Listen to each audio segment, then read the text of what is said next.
बहुत समय पहले की बात है। एक घने जंगल में बंदरों का एक बड़ा सा झुंड रहता था। उन बंदरों का एक राजा था जो बहुत बड़ा और ताकतवर था और उन पर बड़ी समझदारी के साथ शासन करता था। एक बार बंदरों को नदी के किनारे एक आम का पेड़ दिखाई दिया, जिस पर खूब बड़े और मीठे आम लटके हुए थे। बंदरों के समझदार राजा ने ये कहकर सभी बंदरों को होशियार किया, तुम लोग एक भी आम नदी में गिरने मत देना। अगर एक भी आम नदी में गिरा तो वो उसे ऐसी जगह ले जाएगी जहाँ इंसान रहते हैं। अगर उनको इसके बारे में पता चला तो हम सुरक्षित नहीं रह पाएंगे, क्योंकि वो लोग फल को ढूंढते हुए यहाँ आएंगे और हमें यह जगह छोड़कर जाना पड़ेगा। फिर क्या था, बंदर चौकन्ने होकर बड़ी ही होशियारी के साथ नदी के किनारे पके आमों पर नजर रखने लगे। लेकिन एक दिन एक बड़ा सा पका हुआ आम नदी में गिर गया और बंदरों को पता ही नहीं चला।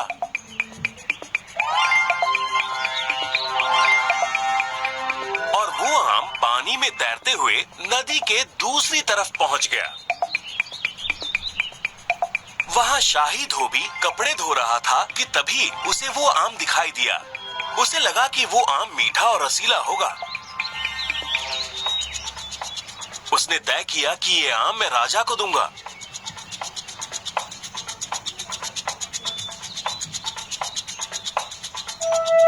मेरे महाराज, मुझे जंगल में नदी के किनारे ये पका हुआ आम मिला है। मुझे लगा आप ये आम जरूर खाना चाहेंगे, इसलिए मैं आपके लिए ले आया।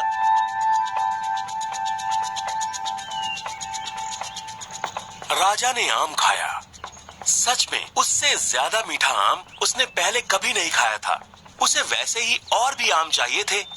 उसने सोचा, धोबी को ये आम नदी के किनारे तैरता हुआ मिला था। पक्का ये नदी के दूसरी तरफ से आया होगा। जरूर दूसरी तरफ आम का पेड़ होगा। इसके बाद उसने ये पता लगाने का फैसला किया कि आखिर वो आम आया कहां से। ये पता लगाने के लिए वो अपने सैनिकों के साथ आगे बढ़ा।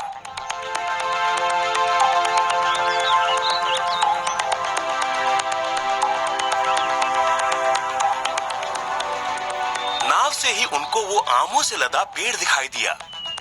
राजा बहुत खुश हुआ कि अब वो आमों का मजा ले सकेगा। इधर कुछ बंदरों ने उन लोगों को अपनी तरफ आते हुए देख लिया।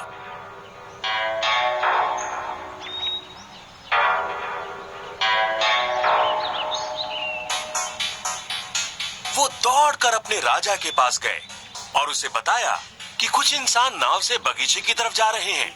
हमें फौरन यहाँ से निकलना होगा। तुम सभी बेलों के सहारे जल्दी से नदी की दूसरी तरफ चले जाओ। मैं भी आ जाऊंगा जब तुम लोग सही सलामत दूसरी तरफ पहुँच जाओगे।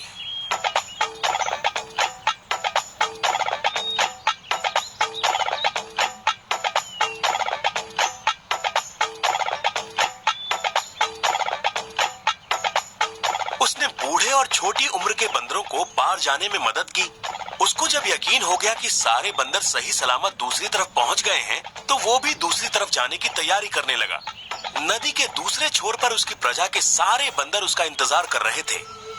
लेकिन अब तक बेल की रस्सी इतनी कमजोर हो चुकी थी कि बंदरों के राजा का भार नहीं उठा सकती थी। वो टूट गई, जिससे वो पानी में गिर गया। उसे नदी में गिरता देख सारे बंदर मदद के लिए चीख पुकार मचाने लगे। राजा ये सब देख रहा था। जिस तरह से बंदरों के राजा ने सारे बंदरों को सुरक्षित जगह पर भेजा, उससे राजा काफी हैरान हुआ। बंदरों के राजा को पानी में गिरता देख उसने अपने सैनिकों को उसे बचाने का हुक्म दिया। राजा ने बंदरों के राजा का स्वागत करते हुए कहा, हमें तुम्हारी जिम्मेदारी की भावना देखकर अच्छा लगा। तुम्हारी प्रजा दूसरे किनारे पर पूरी तरह सुरक्षित है। तुम बहुत थक गए हो। अगर तुम चाहो तो मेरे महल में चलकर कुछ दिनों के लिए रह सकते हो। महाराज, इनविटेशन देने के लिए शुक्रिया। मैं आपके साथ नहीं चल सकता। मेरी जगह मेरी प्रजा के साथ है। उन्हें मेरी जरूरत है। तुम सच में महान राजा हो। तुम जानते हो कि प्रजा के लिए एक राजा की जिम्मेदारियां क्या होती हैं। मैं भी राजा हूँ, तुम्हारी प्रजा को किसी तरह का नुकसान नहीं पहुँचाऊंगा। मैं तो ये रसीले मीठे आम लेने आया था, लेकिन अब मैं उन्हें हाथ भी नहीं लगाऊंगा। ये राज्य तुम्हारा है, मैं इसे किसी तरह का नुकसान नहीं पहुंचाऊंगा। तुम यहाँ अपनी प्रजा के साथ रहो, ये इच्छा है मेरी। मेरी जान बचाने और हमें यहाँ रहने देने के लिए आपका शुक्रिया। अब दोस्ती हो गई है तो खाली हाथ नहीं जाने देंगे। मैं आपसे विनती करता हूँ महाराज, आप कुछ आम अपने साथ ले जाएं। आपका ये दोस्त ये रसीले आम आपके महल में हर साल पहुँचाएगा।